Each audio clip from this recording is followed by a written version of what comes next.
Hello, good morning mga ka-farmers. So, kumusta?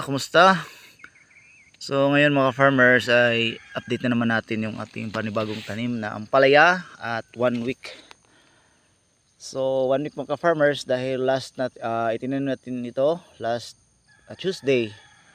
Last week, then today is Tuesday. So, 1 week. Ito po yung mukha ng ating panibagong tanim mga ka-farmers na Galaxy Max F1. So, meron tayong part dito na Mestiza F1 kasi kulang yung seeds natin na Galaxy Max na isang lata, kaya hindi na tayo nagbili pa ng Galaxy Max para naman may kumpara natin kung gaano kalakas magbunga si Mestiza at saka si Galaxy Max ngayon na season. So halos uniform yung mga farmers, medyo wala tayong punda na walang tanim kasi very condition yung seeds natin ngayon. So makikita niyo mga farmers na wala pa talaga tayong inihandang mga poste dahil ongoing pa yung natin ng mga bamboo. Tayo po ay nagpuputol pa ng mga bamboo mga farmers at siguro kaya pa naming habulin ito. Bata pa naman yung ampalaya namin, then hindi kami nag-alala tungkol sa mga poste dahil meron naman kaming makapagkakabitan sa mga poste namin, yung banting yung tinatawag namin dito.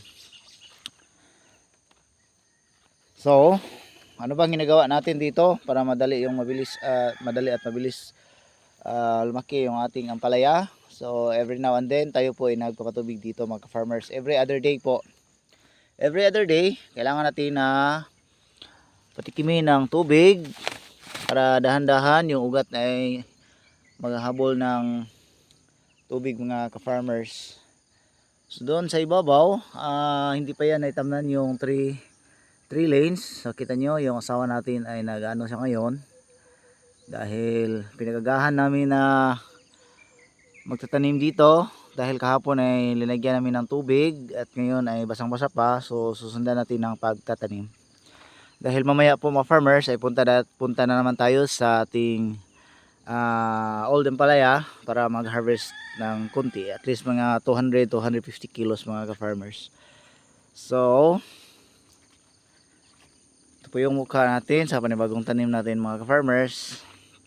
Very uniform at 1 week old mga ka-farmers. So everyday nagpapatubig tayo, hindi pa tayo nagpapakain ng abono dito after a week dahil meron na itong nakabaon na abono mga ka-farmers. As you see sa ating mga nakaraang video kung paano natin ginagawa mula sa land preparation hanggang pag-install ng plastic molds mga ka-farmers. So ito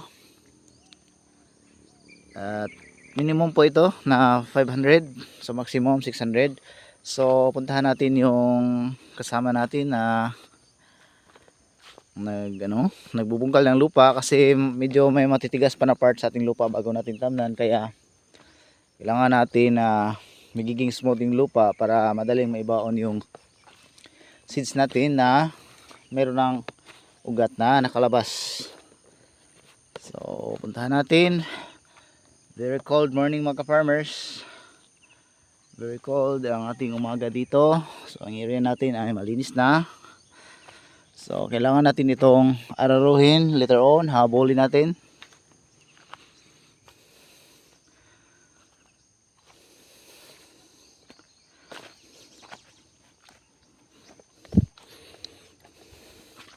Okay, hanggang dito mga ka-farmers, maganda talaga.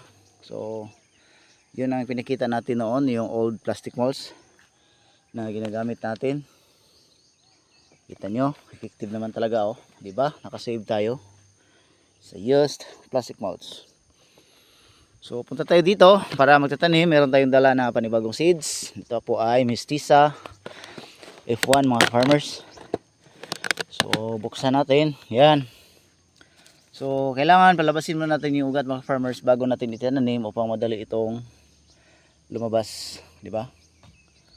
Yan, ano natin sa lupa na basang-basa na, may tubig ito mga farmers, para na rin itong inuulan. So hanggang doon.